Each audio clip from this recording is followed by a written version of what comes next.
Ay sa ako apo day ag sa Sunday mao po ni gibuhat ni Lord sa ako Dili ko aware nga naday koy samad sa akong lolo.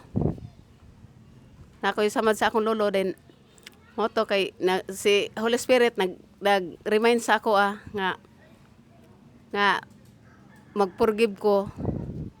Then mag-repent po ko kay napo koy mga panumpa ba.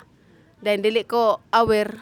Then after adto nga pag kuan ako pag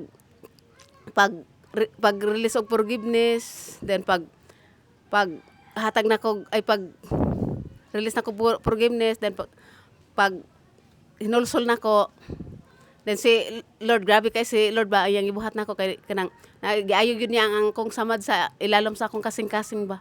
Then kadto siya then ang katong kuan po nga napapoy isa nga kuan ba nga si Lord namuhat pod sa ako about sa kuan gali about sa kanang about sa paghilawas sa dili minyo.